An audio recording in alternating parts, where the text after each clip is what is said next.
Alright, we're going to be watching MysteryMeat, who's playing Rammatra on Eichenwalde. This is Bronze 3 on PC. This game didn't go horribly, but I feel like I could have done so much better on defense. Overall, I feel like my target prioritization with Ram is off. Sometimes I'll go for the tank, but feel like I'm not adding value, especially in this matchup against Hog, who was quite hard to kill. Other times, I go for the backline over extend. I feel like this and my positioning are what is holding me back. Okay, so I've seen this game already, and I think this is actually going to be a really good quality video because it gives an opportunity for us to reset a bit and kind of go back to tank basics. I don't think I've done that actually in a while, so we get to talk through some of the straightforward, or I should say, the fundamentals of tanking. Because I think at your level, I think that would be really helpful for you to kind of bump you to the next level in terms of just game decision making, in terms of how to move forward in advanced fights. Because really, unless somebody makes a huge mistake, fights are not like we clash and like within the first 2 seconds, like the fight is decided. Okay? Once you get out of like the lowest levels, nobody really makes those kinds of mistakes. So fights are really progressions where you start from both sides are even. Side gets a little bit of advantage. They turn that into a larger advantage. Then they turn that to an even greater advantage until the advantage is so strong that there's no way that they can lose the fight. And the most obvious advantage is somebody dies, right? Obviously, if you kill somebody, then it's a 5v4 and you're up one. You have 75% chance of winning the fight. But there's another aspect to it, which is also space control, right? If I box the enemy team into just one small room and we control all the exits to that room and we're spamming into the room, we are likely to win this fight even if it's still 5v5. And that's a huge part of what tank play is taking space away from the enemy to the point that they either have to contest you in a bad situation or they fall apart and retreat. So I think that's going to be really helpful here to just take some time and talk through that stuff, especially on Rammatra, who's one of my favorite heroes. So that's number one. Number two, one thing that you didn't mention, your accuracy is definitely a problem. So we're going to see it like quite a few times where you're going to be like, even by like bronze 3 standards, I think your accuracy is an issue. And I think that will be a limit for you. I don't think it's a limit in bronze. I think you definitely can get the silver with your current level of aim. I think that getting to like low goldish is probably an enormous stretch to expect. So I do think that you should take some time and think about whether or not you want to like analyze your aim and think about why it's going wrong and invest time into making your aim better, especially from the moments I point out in this game where your aim is like very far off. Okay, so yeah, let's talk through things. So as a tank, right? What am I looking for in a push? Now, Overwatch is a very situational game, and all the rules that you will ever get, there's pretty much always an exception, right? And I pointed this out before. For example, if an enemy is 1 health, should you shoot them or not? And 99% of the time, the answer is yes, but 1% of the time, the answer is actually still no. There's something else that's more important. For example, if my only teammate who's touching the cart in overtime really far away needs a healing dart for me is Ana, then I need to heal them, even if I can kill this guy, because if that person dies, we lose the game no matter what. So I have to heal them in that scenario and just take a chance at whoever I take a chance that they're gonna live long enough for me to then shoot the person who's actually really injured. So there's always exceptions to Overwatch, but I think that at especially the medal rank level, we should break it down to fundamentals. Okay, so when you're on offense, right? When you're looking for offense, when you're looking to push, I don't want to use yellow. Use black. Okay, when you're looking to push, what are you looking for? So let's break it down into a few things, right? Number one, which is very straightforward, are you healthy? Okay? As in, do you have 90 to 100% of your health? If no, wait for healing. I mean, I think this is a really basic one, but we're actually going to see you violate that multiple times in this game, where you're going to have like 50% or below of your health, and you're going to start an attack when you had time to just wait and get healing, and you'd be in a better position. Number two is, do you have all of your cooldowns? As in, do you have your shield? Do you have your vortex? Do you have your nemesis form? If you don't have them available, can you wait until they're available? If so, do it. Now, obviously, if it's like overtime or there's like 3 seconds left in the game, you don't have a choice. You have to push no matter what. But like 95% of the time, you have time to be like, look, I don't want to take this fight right now. I'm going to wait until I have my cooldowns. It's a terrible question mark. Number three is, do I have all 5 people on my team? right? Now, I don't even make sure there's 5 people on the enemy team. In fact, they don't have 5. It's even better to push. But if possible, I want to wait until I have all 5 people on my team. This right here, these 3 tips will literally win 75% plus of your attacks in like metal ranks. Certainly in like gold and below. Are you healthy? Do you have cooldowns? Do you have all 5 people? It puts you in an enormously strong position to win a fight. Okay? Overwhelmingly, when I look at so many games where like I look at tanks in like the lower metal ranks, it's because these 3 things are not true, right? At least one of them is not true. They're pushing without health, they're pushing without cooldowns, or they're not pushing without their team. Okay? And for the record, you could have 5 people alive, but like they may not be with you. For example, if you have 3 people at the front line with you, but you have 2 people who just spawned, they're technically alive, but they're not in the fight, so it's really a 3v5. So there's no reason to push without them, right? So like just these 3 basic things will go a really long way to making your pushes more successful. I would argue that they are the building block to effective pushes. If you don't have these pieces, it's really, really hard to imagine how the push could be successful, because pretty much the only way you can win is if the enemy makes a big mistake or you significantly outplay expectations, right? As in, you, for example, land multiple headshots on as like Junker Queen or something like that, or knife somebody out of nowhere in order to get a kill. That's like pretty much the only scenario where we're gonna win. So I think especially for Rammatra, where your upper end skill ceiling is very low, like there's not a lot of like aiming you can do as Rammatra that will like suddenly burst kill somebody. It's really, really important that you make sure you have these core pieces. So let's look at the rest of the especially the offense section from that framework of like, look, do we have these pieces in place before I'm taking this fight? Now, let's go on to Rammatra specific stuff. A big problem you have is that you put shield up like pretty much at the beginning of every fight, no matter what is going on, okay? So right now, you're gonna put shield up, but let's look, what do we see here that's causing us to put shield? Because, and I say this in a lot of videos, the goal of playing tank is not to reduce all the damage that you can take, right? Like, the best tanks do not take 0 damage, or 1 damage, or 100 damage. The best tanks take like 3,000 damage, but they still don't die, because they understand how to push the limits of what they can pull off and all the threat that they can generate without dying. As a tank, you want the enemy team to shoot you, but you don't want to die for it. Because that's what you would like. Ideally, the perfect tank game would be 99% of all enemy damage is done against you and you still have 0 deaths, right? And like your team just steamrolls them to victory because the rest of your team is completely uncontested. But if you think about it, that's a lot harder to pull off than you might imagine, because either A, you'll take too much damage and you'll die, and if you die, then the enemy will shoot the rest of your team, which means you're not taking all their damage, or B, you're not threatening enough, in which case the enemy will shoot the people on your team who are threatening. So for example, right, if you're playing Rammatra like all the way over here, let's say, and shooting at this, let's say the enemy was over there. If you're shooting at the enemy over there, like, you're not a credible threat to them. And so they're not going to shoot you. I mean, they'll shoot you if there's nobody else to shoot. But if like the soldier or Cassidy or Hanzo are here in front of you, they're going to shoot them instead. In which case, all of a sudden, we can see your percentage of team damage taken is going to drop because you are too far away, you're not threatening.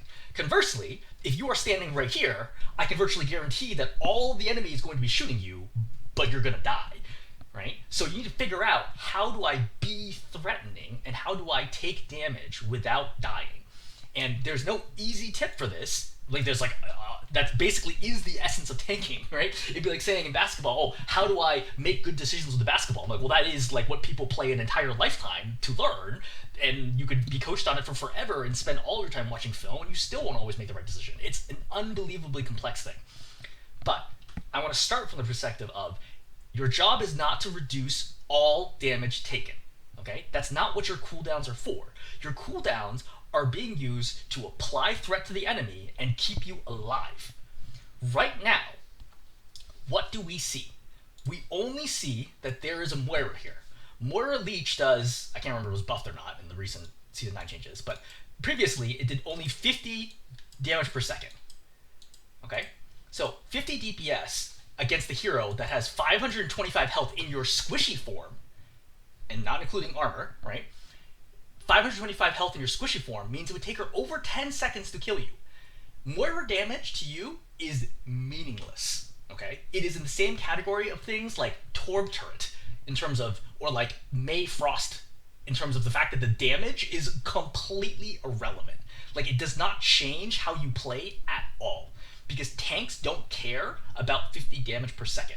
They don't care about 75 damage per second. 100 DPS is pretty much like the beginning of like, okay, I'll start caring about what you do. 125 is like, all right, that's like respectable. 150 is okay, right? 175 is like, okay, this is serious business, and 200 plus is like a huge threat. I have to like seriously worry about you because 200 damage per second will kill you in 2.5 seconds, right? 100 damage per second kills you in 5.5 seconds, 5.25, right? Again, not including armor.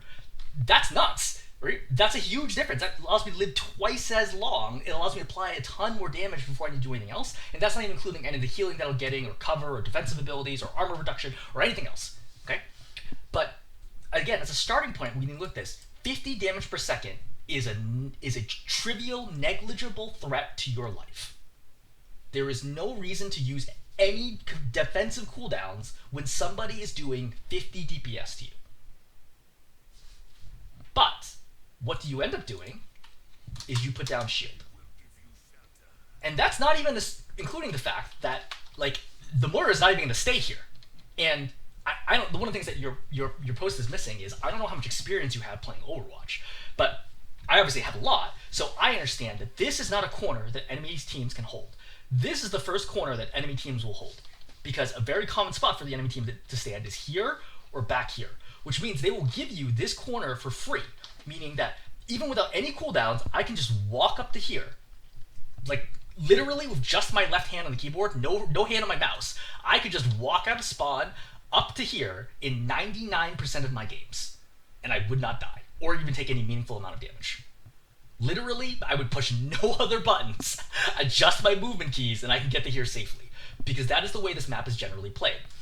One of the tough things about playing as tank is you really need to understand how maps are played. I think you need to learn that skill way earlier than DPS and support players do, because you need to understand what corners can I go to safely and what corners do I have to use cooldowns to take. I can already tell this video is going to be super long. Okay, so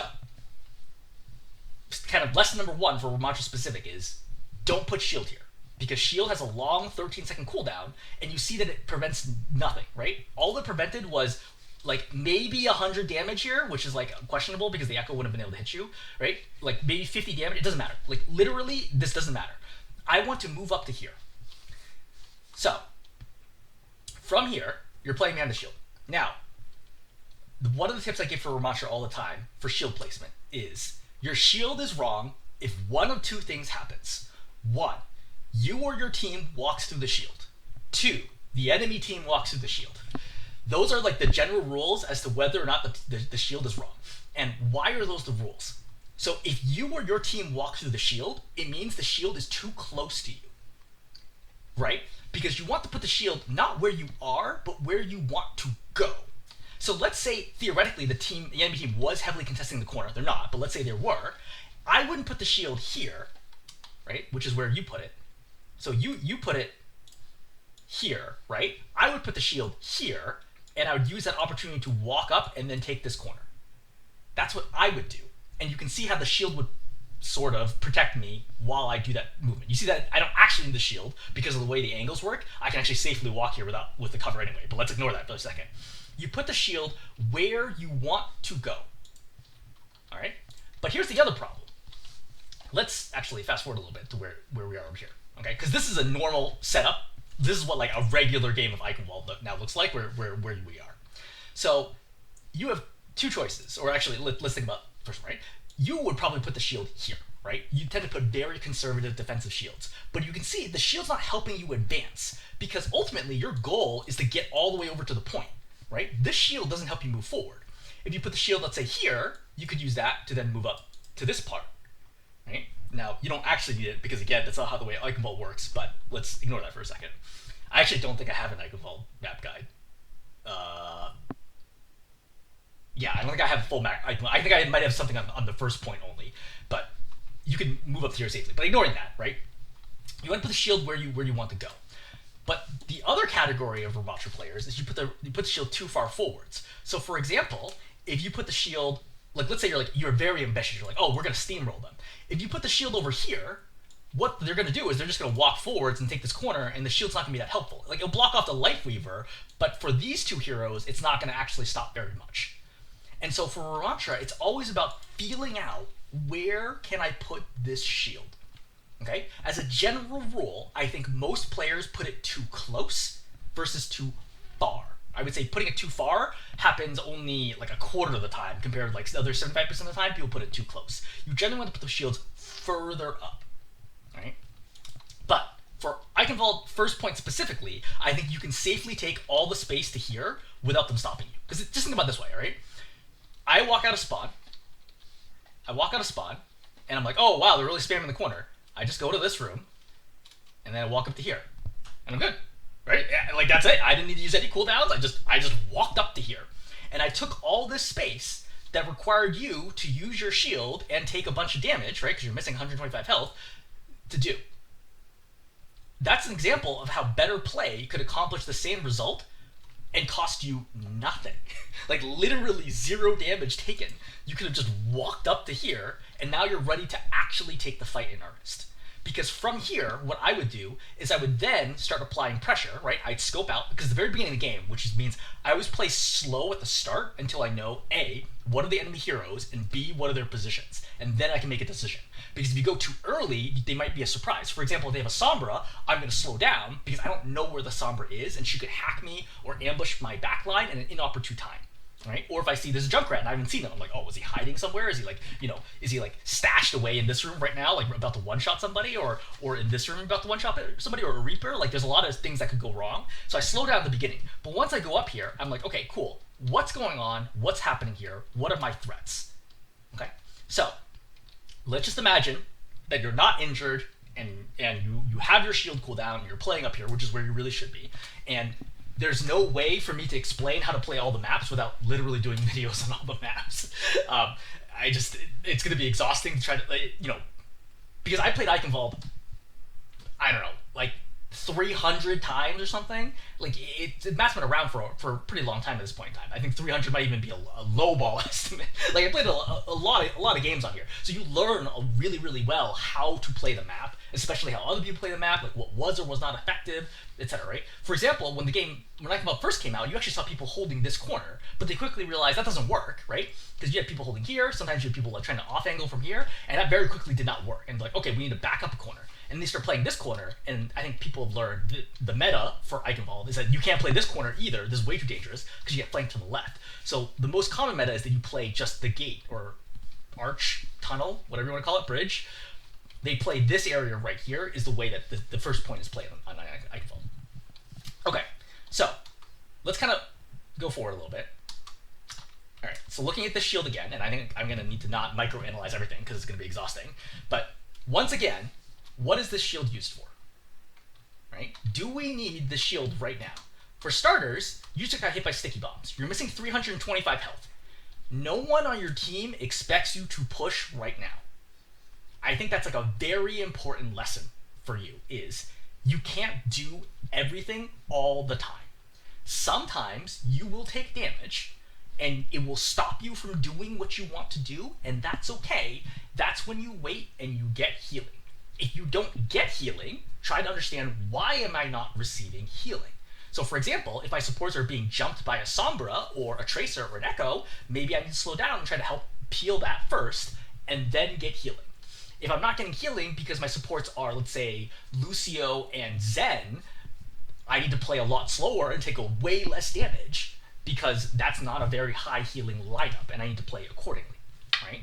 So, but right now, an important thing is, do not push. You will not see high-level players in this situation when they're like, oh, let's run in here right now. Because remember the 3 fundamentals we talked about, right? Number 1, are you healthy? Number 2, do you have cooldowns? Number 3, do you have your whole team? You are not healthy right now, right? You are missing half of your health. You also don't have shield. So 2 of the 3 pieces are already missing right now. I don't need to do anything right now. I just need to hang out, wait, get healed, and then we push. Now, a logical question would be, what if my teammate gets picked right now? That happens.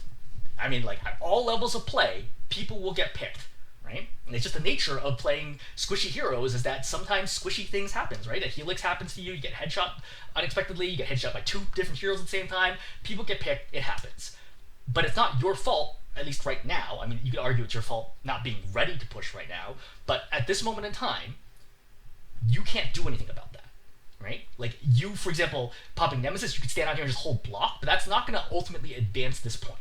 You just need to hang out and wait to get healed, and then push up after that. So this is a bad push, because you can see you've used shield here, and the shield's like in an okay position. Ideally, you want to use the shield to get to the next corner, which you could take for free by just walking up here or walking through the mega room. But it's not like too close to you. It's not too far. I mean, again, you put shield like right here, and you'd be perfectly fine. A, but B is you notice the shield is not forcing the enemy team back, because if you watch, for example, my Rammatra gameplay, you will see that pretty much every time I put a shield up, I am taking a corner, right? I'm using the shield to say, hey, I'm going to block all your damage, because Rammatra shield basically blocks all damage, because it has 1,000 health and only lasts 4 seconds, so it's very few abilities in the game that can blow through a Rammatra shield. So you put up a Rammatra shield, and then you just run over the opposing team, and they run away from you because they're taking a lot of damage, and they're not dealing any damage, so naturally they will run away. That's the idea of Rammatra shield. Right? Rammatra shield is extremely strong, but the placement and timing of it is everything. But look at the enemy team here. If you're the enemy team, do you feel threatened by the shield? Is this shield like being like, oh god, I need to run away right now? No. You see, they're just saying out here. Right? They have no respect for your shield, because the shield is not doing anything to them right now. Versus, if you're full health, with your whole team full health, and then you push here, and then you put down shield, and now I walk up, right? And now I use use the staff to start burning on the Roadhog or burning on whomever, then it's scary, right? Then they have to respect that. But your shield right now is not worthy of respect because of the timing and situation and that it's in. So you're super low right now. Again, not your job to do anything. Just get healed. As a reminder, there is a mega health pack here. It is not a bad idea to grab the mega health pack because it relieves strain on your healers, right? Your supports only have so much time and, in Moira's case, actual healing resource. So taking the mega health pack helps your team's overall sustain situation. You can see right now that there's actually 3 people on your team that actually really need healing. If you take the mega health pack, that helps tremendously at getting your team ready to be able to fight sooner. And time is everything. You only have 3.5 minutes now to push up to the point. You want to get to the fight faster, so just pick up the mega. Good. So, we're here. There's a soldier on high ground. Number 1, it is absolutely not your job to deal with the soldier. There's literally nothing you can do about it. Like, your staff is going to generate negligible amounts of pressure. You can't shield off the angle. Your vortex wouldn't really even be able to reach him. You can't reach him in Nemesis form. Not your job to deal with it. Your job in this situation is to push back these 3 heroes so that your team can get through the gate. Generally speaking, especially for brawl tanks, your job is to get your team safely through the choke. After you're through the choke, it is usually the job of your squishies to get picks to confirm the fight. This is not a universal rule, but it is a soft rule. But as a general rule, if you can't even get through the gate, it's usually the problem of your tank. Now, there are a lot of caveats here. Like, you could have no supports whatsoever, and they're like AFK or like all diving or doing something crazy or whatever it ends up being. But generally speaking, your job is to get your team like 20 meters forward, right? You need to be able to somehow get to here safely. If you can't do that, it's probably you, right? Every single tank has the ability to take this choke, and every single one of them does it differently, right? So, for example, Reinhardt, you could literally just hold shield and walk forwards. Because the shield won't break fast enough, you will definitely get to this point and still be healthy. Your shield will probably be about to break, but you'll definitely get to this point without breaking. And then you can decide what you want to do from there, right? As Orisa, you could easily spin through here, right? And then pop Fortify after, and you get through here. As Winston, you would dive high ground first, force the soldier back, and then dive backline after that, right? Same thing for Rammatra, same thing for Diva, for Doomfist, right? Ball, all those like dive heroes, they probably do like the same general thing. For poke heroes, Sigma, you would just wear them down through attrition and work your way through. So, how do we, as Rammatra, get through this choke? Rammatra is really interesting because Rammatra is a hybrid poke and brawl tank, which is one of the reasons I really like him. Because he's not great at brawling, and he's not great at poking, but he's good at both. Which means, when you play Rammatra, you need to think, am I a poke hero, or am I a brawl hero right now? Which makes most sense? Which helps me win? Now, let's think about like basically two different examples on opposite ends of the spectrum. There's like a lot more theory in this video than I expected. So let's think about Sigma and let's think about Rhine. Right? Totally opposite heroes, right? Sigma, quintessential poke tank. Rhine, quintessential brawl tank. Sigma is a poke hero. That means he wants to play at the edge, at the length of his range, which is 22 meters. So he wants to play 22 meters out, and he doesn't need to reload. He has infinite ammo, and he has excellent sustain between his shield, between his literal shield, which is actually called a barrier, his actual shield health, which will regenerate on its own rather quickly too, and his grasp, which eats infinite amounts of damage, and the fact that he's long range, which reduces the overall damage that he takes. Sigma is like the best sustaining tank in the game. It is super frustrating to deal with Sigma if you cannot push into him somehow, because he can constantly wear you down. So what Sigma is going to do here is Sigma is just going to stand over here and just keep shooting whatever you can shoot. The Roadhog, the Moira, the Echo, the Lifeweaver, whatever, and he's just going to shoot them down constantly. And it's going to take a while because you're going to need to burn through Roadhog's healing, for example, and like you might get pulled at some point and you use Grasp and you stay alive, and then you just keep applying pressure. And when the Roadhog has no hook and the Roadhog's run out of heal, the Roadhog needs to retreat. And that's how you ultimately push through this choke. Right? That's how Sigma would do it. So let's think about how Reinhardt would do it. As we mentioned earlier, Reinhardt can literally just hold shield and walk forwards. Now, there's a lot of nuance. I'm not actually saying that is the best way to do it. There's a lot of different ways that you could do it, but it's not a terrible way to do it. It's certainly like a legitimate way that you could do this, especially against this lineup, is you could just hold shield. I would actually shield hop, but you could just shield hop your way forwards and you have taken the choke.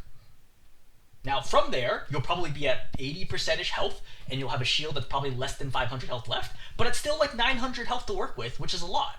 And you can use that to zone off the Roadhog, or apply pressure to supports and force cooldowns, or you could loop back and chase the soldier off high ground, or whatever it ends up being. You got a lot of options there. So, Rammatra. What does Rammatra do here? So when I look at this lineup, I think, first of all, I think your first option for Rammatra is, can I walk over this team? As in, are they so squishy that I can literally just run at them, pop Nemesis, and kill them? Because sometimes you can.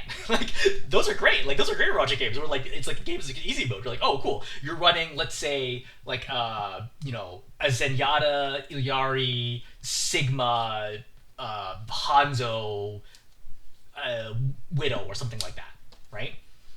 Cool. You're not, frankly, gonna be able to do anything against me.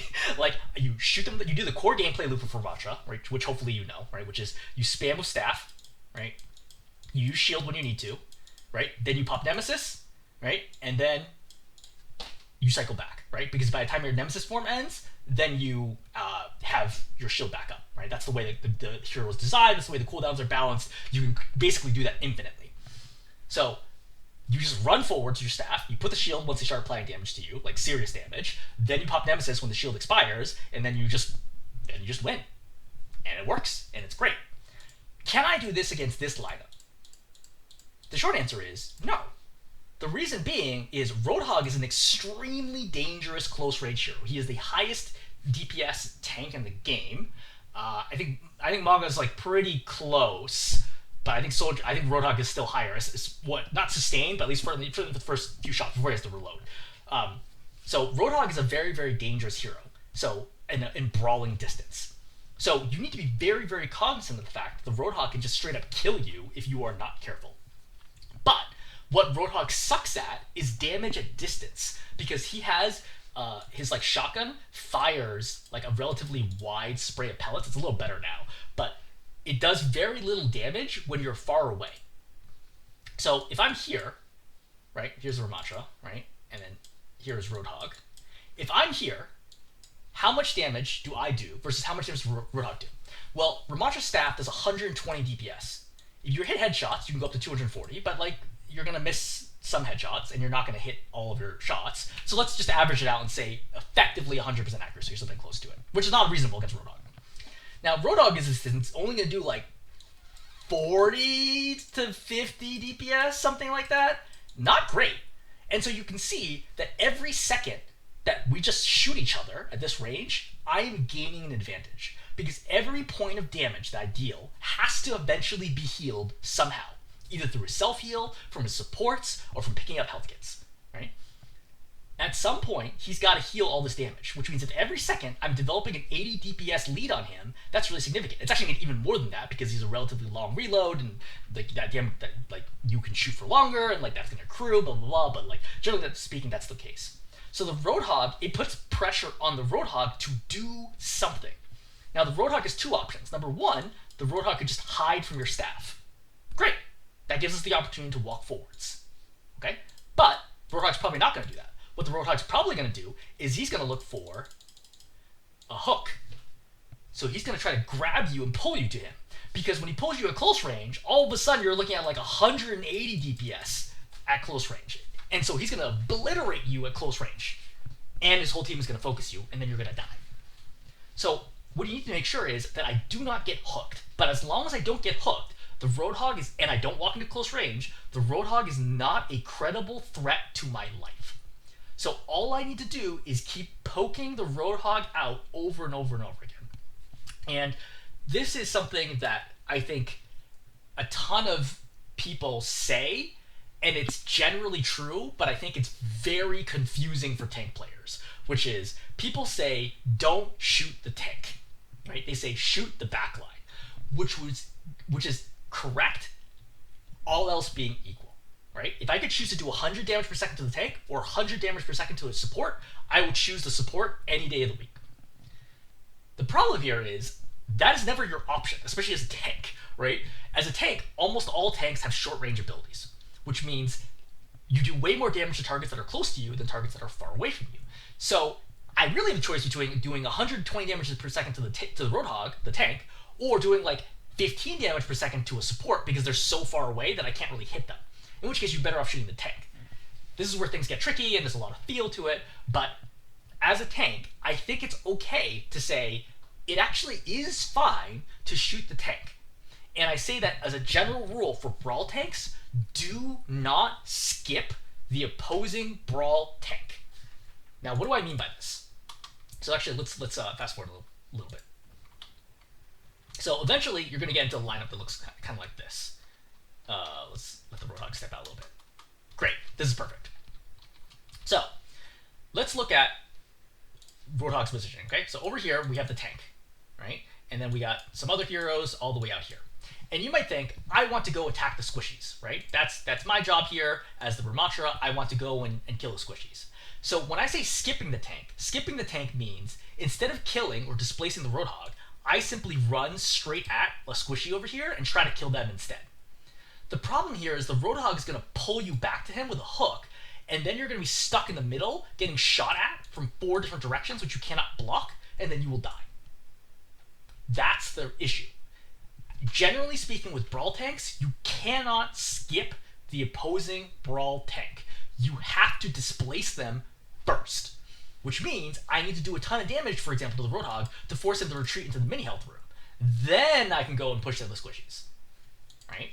So I think that if you had one takeaway here, it is okay to shoot the opposing tank, right? Especially if you are going to win the damage trades. This is a big part of why knowing how much damage abilities do in the game is actually super important. And I feel like people don't talk about it nearly enough. Like, I even watch like other coaches, and they don't talk enough about what the actual numbers are. They're like, oh yeah, like take this fight, don't take that fight. But why do you take the fight? You have to know what the numbers are in order to do that. And like, yeah, you can kind of figure it out over time with a feel thing, but your feel isn't always accurate, and it factors in like player accuracy and these other things. But knowing how much damage the abilities actually do is really, really important.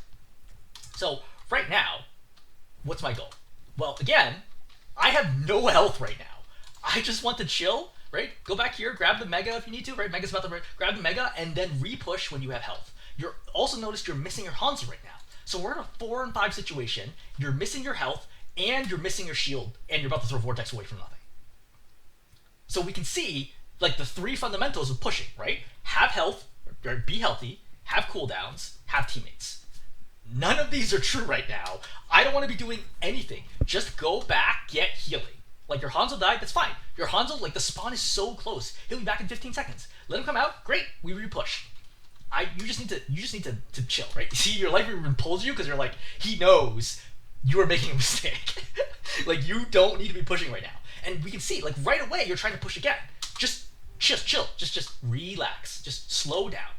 You don't want to be doing this right now because you're missing now 2 teammates. Your Hanzo died previously, right, and just respawned, and your Cassidy just died right now. I don't want to be pushing. For the record, if you don't have it, in sound, make sure that you have these settings on, right, because they default to off, I think, which is playing when an enemy is eliminated and playing when a teammate's eliminated. That will help you, like, as audio awareness of when your teammates die or enemies die, so you can keep track, look up, and be like, oh, who died? Oh, teammate? All right, great. So you know how to play accordingly. So, back to this. Don't push. Do not push. Just relax. Back up. Slow down. Get 5. Push again. Patience is an enormous part about playing tank. So, once again, we put a shield down, but, like, the shield's not going to do anything.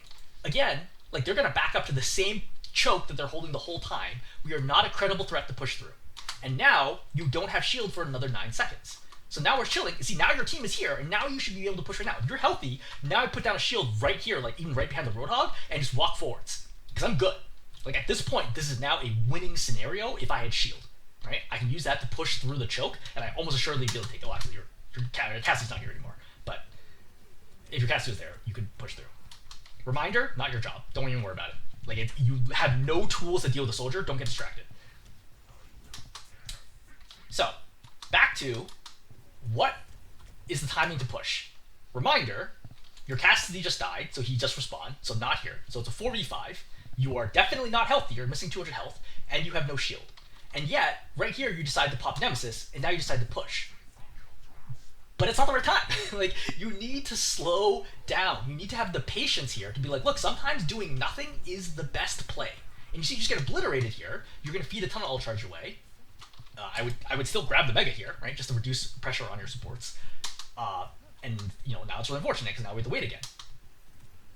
Right? Now we put down shield, but again, why are we wasting resources trying to push when we're still not healthy? Just wait, get 5, get healing, get cooldowns, then push. Right? I feel like that itself is going to be worth like 2-3 ranks worth of climb right there. Just like knowing, like, hey, just get everybody together and then push. Small note here on mechanics. When you're attacking a target, especially a tank, make sure that your crosshair is at head level for staff. Because the staff does like double damage whenever you hit a head, and a tank is actually relatively easy to do that. So you can do a massive amount of damage, just keep it at head level and only move it left, right. The only way you ever miss on staff should be missing left or right, never up or down. Okay? Just keep it at head level and spray their head from there. But, so you're literally giving up like 100 plus damage worth of staff right now because you're not aiming high. So you see this trap on the ground, you should kill the trap, because the trap is actually very problematic. It does 60 damage plus another 90 over time, and it slows you, so it's like very frustrating. So with the Vortex, you have the right general idea of Vortex, right? You're trying to catch a squishy with it. The problem is Moira can fade out really easily. It's not the worst Vortex, but I'd be saving it for an opportunity where I think I can get more for it. But only hitting the Moira here is an easy fade, and that's unfortunate, because I have no way to follow up, because the trap is still here. If I destroyed the trap and I was up here, yeah, I think it's fine to force the Moira fade, but right now, this Vortex is not going to give you very much. Vortex is actually a very long cooldown as well, like 11 seconds, so don't throw Vortex away just for damage. Throw Vortex with like, can I credibly threaten this person's life? If not, probably don't throw the Vortex. My usual Rammatra resources have a ton of stuff. There's like, I wrote like a whole long post on like all the different ways that you can use Vortex, if you're interested. Alright, so we're going to push through, despite the fact that we triggered the trap. So we're still pretty tanky right now. We're getting kind of blown up at this moment in time. But the good thing is nobody else is attacking us. And you see the Roadhog is low. But the second he starts his healing, I think this Roadhog is not going to die. Because Roadhog, his healing will heal like 350. It keeps getting changed all the time. Like about 350 health plus the damage reduction. This Roadhog's not going to die. Right? He's effectively not going to die. So he also has what is it, like 50% plus damage reduction while he's taking the breather anyway. So he effectively has 480 health, right? Doubling the health. Plus he has the 300 health he's gonna gain. So that's gonna be, another 600 effective health plus the healing he's gonna get to support. He's not gonna die. I know he looks like he's gonna die. He's not gonna die. This is a very common mistake. Is you look at tanks, you think, oh, they could die right now. They're not gonna die. And this is the essence of tanking. Is people look at you and think you could die, but you don't die, and thus they waste all this time attacking you when you could have been killing somebody else. So as a reminder, for Rammatra's Nemesis punches, each one does 60, so 4 punches does 240 plus quick melee kills somebody. How many punches do you do on this Roadhog that I already know is not going to die? So starting from right here, you could have already started hitting the Moira. So, but like we'll ignore that punch for a second, okay? So 1, no Moira's available, right? 2, 3, 4, 5, 6, 7, and we keep punching here, right? Like if you had health, you could keep punching and kill the rest of the lineup. So that was 7 punches on the Roadhog, not including the first 2 that triggered the take a breather, right? That was 7 punches on the Roadhog that could have done 420 damage to somebody else, aka killing 2 other heroes, basically. Would you rather kill the Echo and the Moira here? And reminder, Moira doesn't have Fade because you forced it out with Vortex. Would you rather kill the Moira and nearly kill the Echo, or would you rather do 250 damage to the Roadhog? Obviously kill the Moira, right? This is the moment where you say, don't attack the tank. Because right now, like, punch reaches this far. Like, you could just punch the Moira right now and just run her over because she has no Fade and kill her. Like, this is the moment where you finally get to target the backline, right? Because the Roadhog has gotten really low. He's getting displaced because he has forced to take a breather and back up. So this is the moment where it's like, look, go after the backline. This is your moment right here. But you're attacking the tank instead. Because again, you think the tank is killable, but he's not. Alright, Coalescence is popped. The problem is you're actually still super low, but good news is nobody can really aim. So you're going to shield off here, but the shield's not going to do anything. And I think this is kind of a problem where, like, you constantly throw the shields down, but, like, who is the shield protecting against? Not the Echo, because the Echo's not behind the shield, and it's not going to stop Coalescence, which penetrates shields. So be much more mindful about whether or not your shield's actually going to do something. Alright, so you're going to continue spraying down the Roadhog here. So I think now is a good time where I actually would try to finish Roadhog, because now the Roadhog's not going to have any healing, right? Because I just saw him use so much. Now is actually a good time. But Moira's here, I would focus on Echo, or Moira here first, right? Moira copy. I think that you don't want her to get ultimate. I think attacking the Moira here is also okay. You want to be attacking the Life Weaver now for sure. So at this moment in time, I just shoot the Roadhog while I advance, or shoot the Moira copy. But with Tree here, I guess you don't want to do that. So yeah, I'm shooting the Roadhog here would be fine. Because the Roadhog doesn't really have any resources right now. You see, he's at 321 health, but he has no healing resources. So you can just straight up kill the Roadhog. So this is the moment where you actually could shoot the Roadhog. So this is a good example of when your staff accuracy is like very problematic. There's nobody here. Like there's literally no targets in the vicinity of where you're shooting the staff. And it's not really an aim issue. I call it a trigger discipline issue where you hit the button, but there's no one actually there. Still no one at your crosshair. Now, okay, the Echo's actually close. But, like, we're not even close to hitting the Echo, unfortunately. Now you're still shooting, but no one is here. I think out of 100 ammo, I think you're going to land... actually, the first 90, I think you land maybe 5 to 10 shots out of 90. It's very problematic, right? Like, that kind of stuff. You need to make sure there is a target on your crosshair or close to your crosshair before you're shooting. We can see you have trouble leading targets here consistently. Like, you're constantly dragging behind the Life Weaver so that you never actually get the damage on target. Alright, you pop Nemesis, but then, which is fine. I think popping Nemesis here is fine to confirm the kill, but the Life Weaver is clearly on your right, because you see him on your screen, right here. He's here, he's on the right side of your screen, but instead of turning right, you turn left. So I think maybe you're looking for the soldier visor, but he's like pretty far away. So he's going to get a kill out here while you're doing that. So I guess maybe you're trying to run out the soldier. Okay, yeah, the trap's on the ground, you're going to trigger that. Alright, soldier gives himself up, easy kill. All right, and we get kills out here. There's like so much that I can analyze here, but I think it's not worth it compared to like focusing on the basics, right? When should I be pushing, right? Who should I be targeting? How to use my abilities. So I think going after Light Figure is good, right? This shield, again, bad. There's literally nobody even on your screen right now. Like, the shield does nothing. Alright, go after the Moira, great. Pop Nemesis, sure. Again, we see aim is a problem, but is what it is.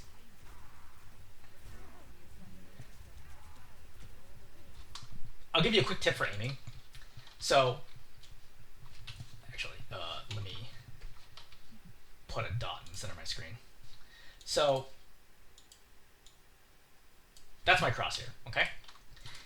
It can be very hard in the heat of battle to like try to aim at a target that is moving, right? Like, it can be like, oh shoot, like, oh, it's going to the left, up, right? I'm like, you know, and you're like trying to dodge at the same time, and you're like, oh, like how do I keep this on target? Okay, he's being like evasive. This is tough. One of the things you can do is you can just walk your crosshair over the target and then hit the button.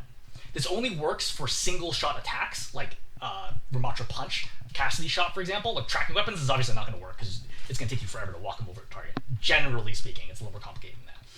But for example, if I'm having trouble keeping hitting an enemy target, so let's say that I'm trying to hit the Moira here, right? I walk. I can actually slow it down even more. I'm going to walk the crosshair over the target, punch, right? And then walk over, punch, right? Oh, we're dodging, punch, punch, punch. And you see that I'm not moving my mouse at all. I'm only using my movement, punch, punch, punch, right? I only use my movement to aim. Punch, right? Well, they're in the air. It's like, obviously not going to work as well, right? But like punch, punch, punch, like that. And it can significantly increase your accuracy in exchange for slowing your rate of fire a little bit. So just something to note here. So I would definitely get healing here before you try to push, because that soldier could just kill. So as a point for like how problematic this will be, you're at 278 health. Soldier does about 190 damage per second, not including headshots, and it's very easy for a soldier to hit headshots here. So I would say that a soldier will credibly be doing 250 damage per second here, not including Helix, which he does not have. You will be dead in 1 second here, even in like plat. Now obviously platinum feels like really far away from you right now, but it's not actually, right? Like people climb very quickly or can climb very quickly at like lower ranks. The level where soldiers will have 100% accuracy from this distance is not that far away. Like you should just be like straight up dead right now, like almost faster than you can react. I would have thrown Vortex into this clump right there. So like this is a good clump where like a lot of people going out, like throw Vortex right here and then use it to chase down the Life Weaver first. Because like if you have Vortex, it makes it easier to chase them because they're A, slower, right? Which makes it, they can't run as far, but B, it makes it harder for them to dodge you as well. Because now you have to deal with somebody who's like moving at full speed. Alright, so we're eventually gonna kill. Alright, I have to do the rest of this review faster because we're obviously gonna take forever otherwise. One other aiming tip I will give, when someone is very low, and like they're an evasive target, like let's say the tracer like 15 health, and you just really need to hit like 1 or 2 specs, what are these, scarabs, whatever they are. One thing you can do if you're having trouble aiming is just wiggle your mouse really quickly over them, and that'll just guarantee that you hit them. Like your ceiling on accuracy is gonna be very, very low, like 25-20%. But it doesn't matter if you're just looking to hit them with a couple like pellets. That's all that matters. Just do that trick and you'll get the kill. Because missing the kill right now is pretty unfortunate. With 40 ammo left, I think this is pretty rough to miss this much. Because the Echo like barely lives there. Alright, Echo's still alive right now. That's a big kill to miss. Echo's even regenerating at this moment in time. Still alive, flying above you. She's probably gonna die now. Alright, so let's kind of go through the rest of this. So, Eichenwalde, tough, definitely a tough map here. I think that taking this point is one of the more technical points in the map. I don't want to be playing close to the Roadhog. As previously mentioned, Roadhog actually outdamages me at close range. So I don't want to use this door. I actually want to use this door because this takes me farther away. And it might not seem like a difference between here and here. It's a huge difference with the Roadhog. The difference between, if Roadhog is playing here, which he will be in a second, he's going to be doing, again, 50, 75, 80 damage to you. If you're playing over here, the Roadhog's gonna be doing like 20 damage. It's like actually irrelevant at this point in time. Unless he hooks you, he has no ability to threaten your life whatsoever. At this distance, his damage is still somewhat meaningful. Good poke on the squishies like that. Roadhog gets a pick, nothing you can do about that. I think you should keep applying pressure right now, because you're pretty safe from doing so, but now you've lost 2, you should back up. Trying to shield guy, I think you should definitely back up. You're down 2 right now. He just threw trap at you, but you don't seem to notice. You're not aiming for the head. You're missing 2 people right now, right? Your Cassidy just spawned, and your Moira is dead. So, back to fundamentals, right? Are you healthy? Do you have cooldowns? Do you have your team, right? You sort of have your cooldowns, like you just use your shield for not a lot, right? But you don't have your whole team here, and you're reasonably healthy. But like without your team, it's gonna be really hard to push because you're fighting into a 3-on-5 right now, and you see like you're not really getting anywhere. And now you see they're all pushing at you, and now you're taking a ton of damage with the whole block. As a general rule for tanks, this obviously this doesn't apply to all tanks. Some things don't even have armor, but as soon as you run out of armor, you should pretty much always expect that you're gonna die and start playing really defensively. Your armor is usually a good benchmark for heroes like Reinhardt, Diva, Rammatra, to tell you when you are close to actually being blown up. For heroes that don't have armor, for example like Zarya, they typically don't get burned out as quickly because they are usually smaller targets, but you also have like bubble obviously to save your life. So for them, it's usually about 50% health mark. That's usually the same for all heroes. Like once you reach close to 50%, you're in serious danger of dying. You need to slow down. Right? At higher ranks, you would have been dead before you pop block there. So another shield that you don't really need because you already have this corner, right? Corners are infinite health shields, so I can just play this corner and be safe. I don't really need this shield that's moving in the time. I just need to get healing and then push with the shield. I really want you to kill that trap that you just walked over. So you put Vortex down, they pop tree. So what's my reaction to the tree? Back up. Right? That's not a big deal. I mean, we pop Coalescence, they pop tree, but it's kind of a tough situation to fight here. You're going to be pushing into multiple people. So looking at the position here, this is the choke, right?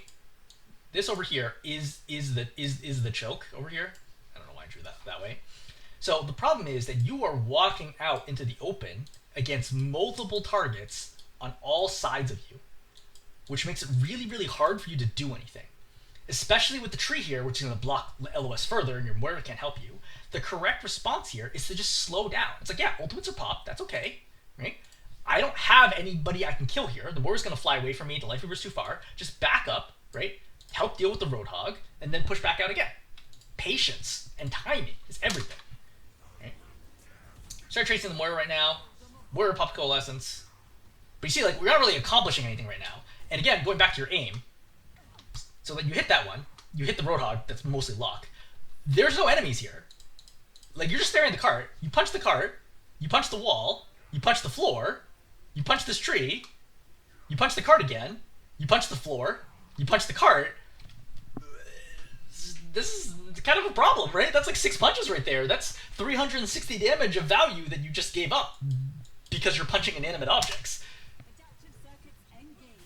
Alright, so again, just slow down. Roadhog pop ultimate, back up. Just back up. All you can do is back up right now, like for sure, right? We just heard, hey, look, that got popped, right? Echo popped copy. Just walk backwards. It's okay. You lost 2. Just walk backwards. Just leave. You need to leave. You will like 100% need to leave. Alright, so you decide to push forwards, but you like definitely need to leave. Very, very lucky to not be dead yet. There, you finally died. But like, why did you die? Right? Forget the aim, right? Forget the cooldowns or whatever. You're just not pushing at the right time. Just slow down. If you start a fight and the enemy pops 3 ultimates, just walk away. Cool. Just wait them out, right? If they pick multiple members of your team, abort the push. Or if you can't abort, just suicide and go next. It's fine, right? You want to die, resolve it quickly. Fights that you're going to win, resolve them quickly, move on to the next fight. Whatever's the fastest way to move to the next fight, that's what you want to do. Not a shield that you need to do. They're really far away from you and not a serious threat. Alright, poking. That's fine. Hooking me here is not an issue. I'm like So the reason why this is not a problem versus other situations is because of the corners. So Eitan has a good video on this as well, but like corners are everything in Overwatch. So right here, if you look at where the enemy is, right, you were over here, you got hooked to over here. And you can see that they can't shoot you. They have no LOS. Versus, if he hooked you over to, like, let's say here, now you are in extreme danger because everybody, like, ignore the card, everybody could shoot you at once. But getting hooked over here, Roadhog can never do enough damage to kill a tank by himself, like, in that situation. So I like, literally don't even use anything. I would just keep shooting him in the face. It's a mistake for him to even hook you. Because it's not gonna, the hook's not gonna lead to any value. This is a great moment where if you had your staff reloaded, this would be a kill on the Moira. Like, if you had staff right now, you'd kill this Moira in less than a second. Right, just shoot her in the face right now. She's slowed walking forward. This is an easy kill on the Moira. But, huge danger. And we're doing something that I mentioned that you don't want to do earlier, which is do not skip the Brawl tank as a general rule. So, look at where the tank is, and you see how you decide to run past him? This is skipping. If the Roadhog turns around, you're going to die instantly. He's going to kill you in 2 shots right now. Roadhog does 205 DPS, something bonkers, with his shotgun at point blank. You're going to die so fast right now, even with block, because, again, you can only block one of these angles, right? You can either block his team or you can block him. Thankfully, he doesn't aim at you, pulls the soldier instead. But you definitely could have died here. Alright, you're going to pop ultimate. I don't think it's worth me going over, like, ultimate timings with you. I think there's, like, just too much, like, content here already for you to work on. Alright, Hero Echo in the air. That's fine. You're trying to poke him down. I really think that for Roadhog, you should prioritize killing traps. It's, like, very important. The traps are very dangerous, even to tanks. Like, not the damage themselves, but the slow is really dangerous. As a general rule here, by the way, when I play against Roadhog, as a tank, you pretty much always want the tank to hook you. There are a lot of caveats to that, especially if you're a tank that can save other people, like D.Va or Zarya. But as a general rule, if you want anyone to get hooked, it should be you. So I'm going to play whichever side the Roadhog's on. I'm going to play this side of the cart and make sure that the Roadhog does not have a clear line of sight to be able to hook any of my teammates. Because if he hooks a soldier, or a Lifeweaver, or a Junkrat here, they could die. But I can't die because I'm a tank. I have way too many tools. I'm too healthy to die here. But I don't really, especially as Rammatra, I don't really want to get pulled all the way over here and potentially burst it down. So what I'm going to do is I'm going to play the edge of the cart, and that way even if he hooks me, you have about half a second after you get hooked to snap the hook. So if I stay out here, half of my body is exposed, right? So this part of my body is hookable, and so when he pops the hook, I just step to the right and it will snap the hook. It is a very, very common technique that you will see at higher ranks, and is a very strong way to play against Roadhog. So just because you get hooked doesn't mean you necessarily get pulled. You have about half a second to snap the hook if you break LOS. But definitely, this is bad, right? I would make sure to stay on this side to make sure that he does not have an angle to hook anybody else. Because if he lands a hook there, that's the only way they're going to win this fight. So, the shield's way too early, right? Shield's great if it actually stops the Roadhog from doing anything, but the Roadhog's going to the right side. So, and he's healing. So I would go to the right side now and be like, look, do I need to block the Roadhog? Wherever the Roadhog is, I just want to mirror him and make sure that he can't do anything.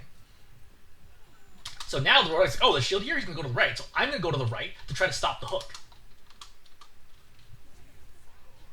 So, now you decide to push in. I don't know if this is the right timing. I kind of feel here, there's like multiple things that are kind of going wrong.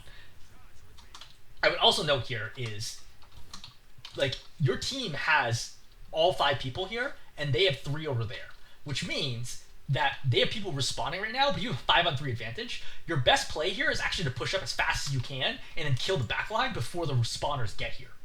Right? You're kind of playing this too slowly. I think there's a credible reason to just go up, shield right away, and then force down the Roadhog to get close to the backline, then pop Nemesis and go after the backline right away. I think waiting here is bad, because you see how you're playing slow? That's going to allow the Mei to get up here.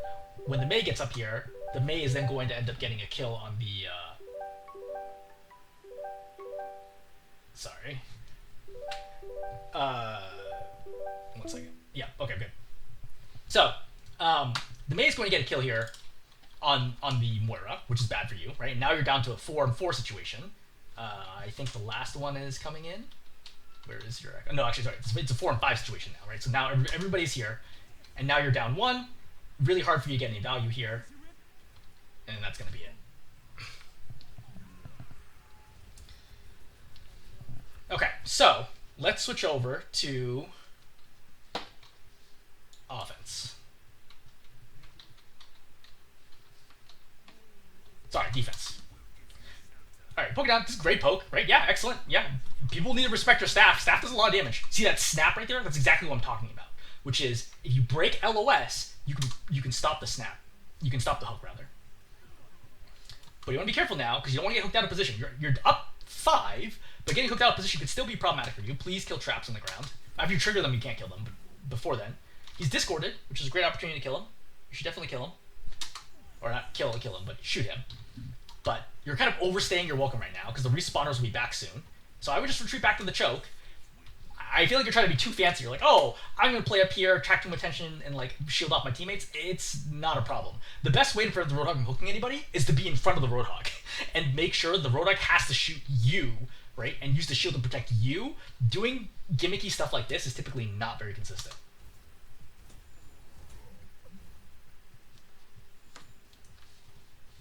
So, again, you need to be very careful out here, because if the Roadhog hooks you into the room, this is disaster. If he hooks you in and the Mei walls you off, what do? You lose. That's why you should just play safe, right? Play back, play at this choke, where it's really hard to pull you out of position, versus out here, you're really, really far forwards.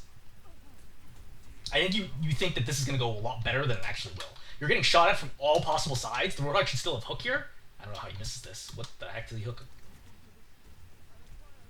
Oh, rough. His own Mei walls him off. It's a good wall, though. The wall is actually a good time, because now that cuts you off from your team. You need to hold block and walk backwards. Yeah, now you need to release block and get around the corner, because the Roadhog should have hook back up, so if he hooks you out of position, you die. Luckily, he walks in the trap and he misses the hook.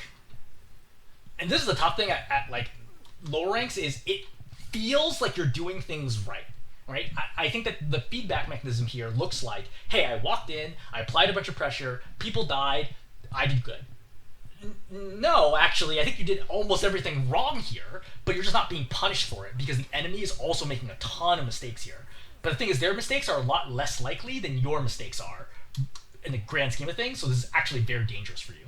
The risk-reward is also bad, right? If you kill the whole team here, let's say 3 times over, like you totally team-wiped them, 15-0, 3 times, and they come back and kill you and take the point, did you have a good defense? No, because you wiped them 3 times quickly. That's only going to burn through like a minute of time. They're still going to cap in like a minute and a half, which is a great time to cap the first point.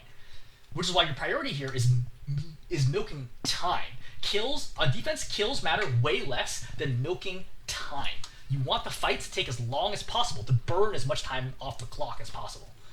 Think of it in sports as protecting a lead, right? If I'm up 20 points and there's a minute left in the game, in a basketball game, my goal should be to shoot as slowly as possible, right? To burn through the entire 24-second shot clock and milk time off the clock. That way my opponents have no chance at coming back. The only way they can win is if I just start jacking shots up every single time I have the ball, because it gives, if I miss, A, and B, they get a chance back to score. If they get more opportunities to shoot, it gives them a chance at actually coming back.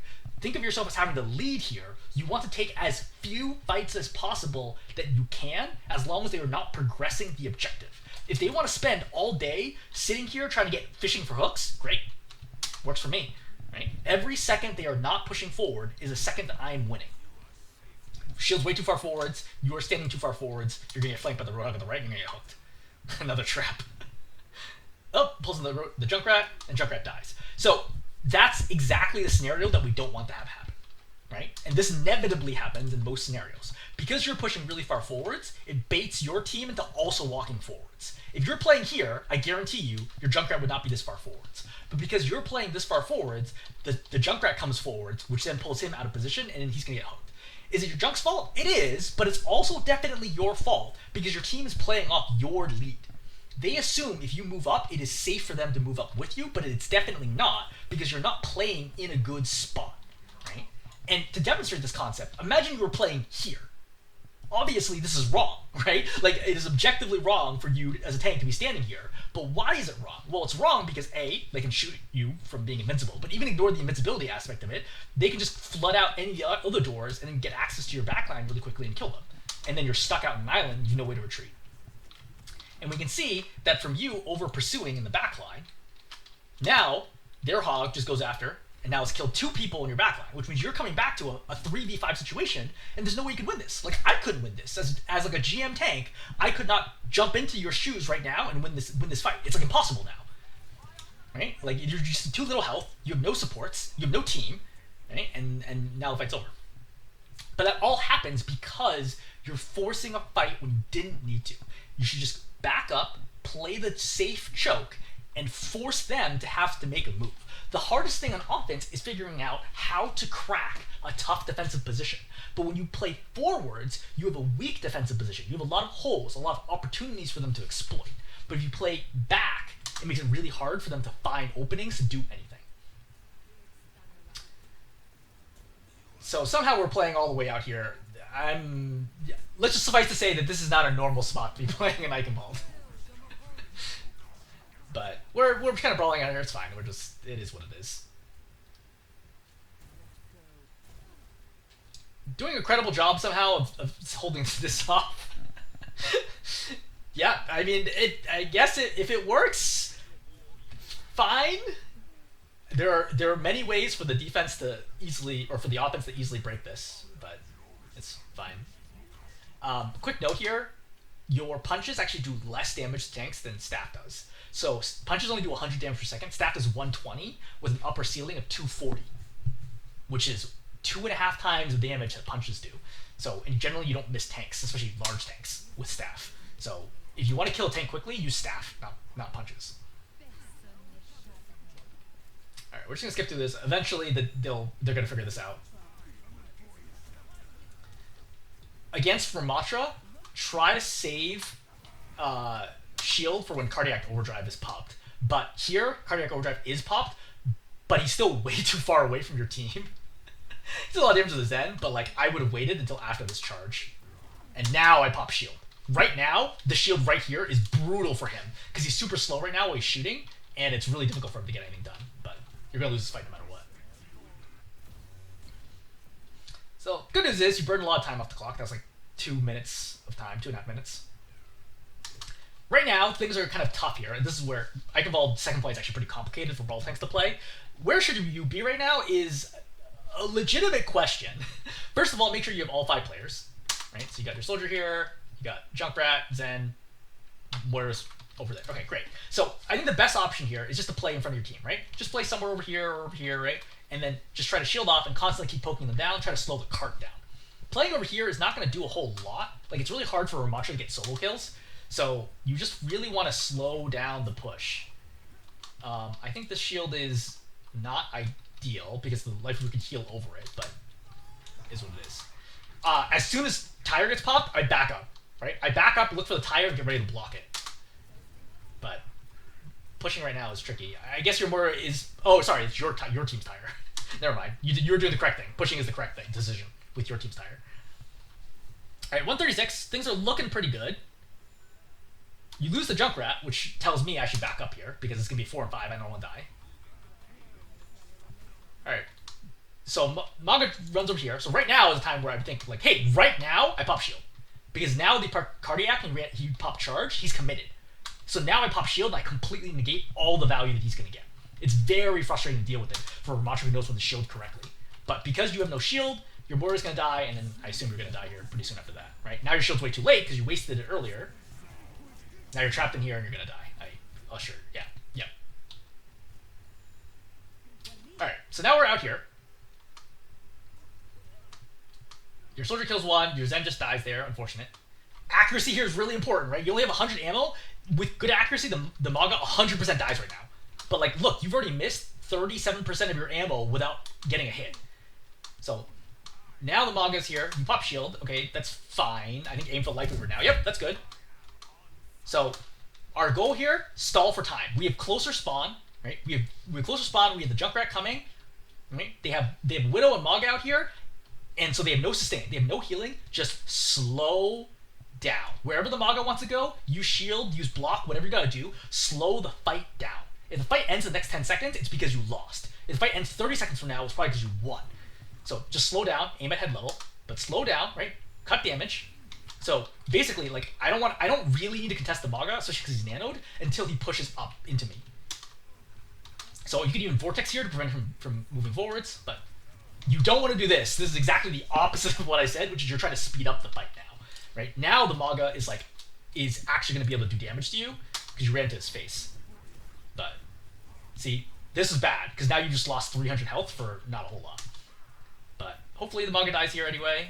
Great. Okay, good. So we got that.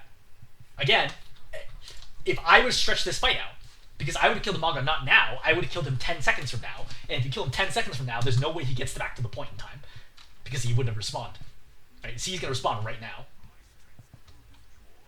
Right decision to move up right now. Yep. Poke him down. So, at this moment in time, I get aggressive. Right? Now I walk up, I shield this off, and then I walk up with the staff, I do a ton of damage, try to force out cooldowns, and then pop Nemesis and try to kill somebody. Why? Because somebody needs to touch. Right? If I can kill these two supports, whoever does get to the cart, like the Echo, is going to die anyway. This is actually a great moment for you to push up because there's no tank. You know there's no tank because you killed the tank. So, really missing an opportunity there. And now that you didn't kill the supports, they're both able to come up and support the Rammatra, which is a problem. You need to switch to Nemesis and kill this Rammatra right away.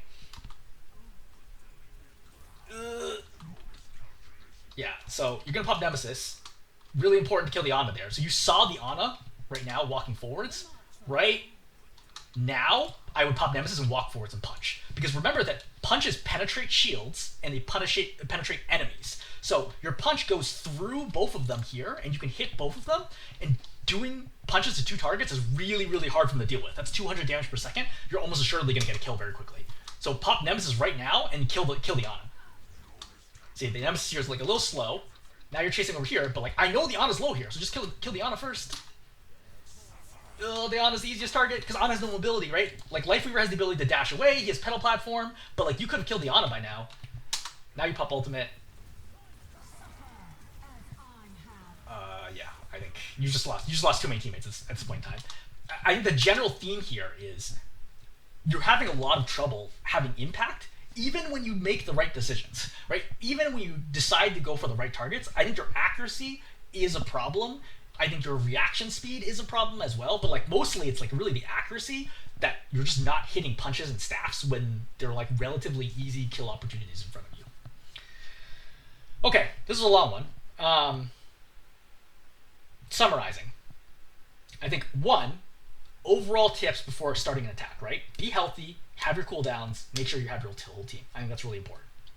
Number two, for Rammatra specifically, we talked a lot about shield and when to use the shield. I think that's the biggest thing, right? We didn't talk so much about Vortex, we didn't talk so much about Nemesis form, but shield. Putting the shield in the right spot and pushing with the shield, very, very important technique.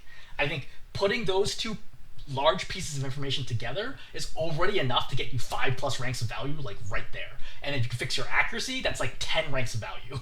Like you could literally get up to like low gold just with putting those things together right now, ignoring all the other stuff that we can do. Like we didn't talk about your ultimate at all. We didn't talk about like block timing so much or like vortex value. I think that stuff like kind of like way less necessary at this point in time than just like working on like tank 101 fundamentals. Okay, I'm gonna hold there. Hopefully this is helpful.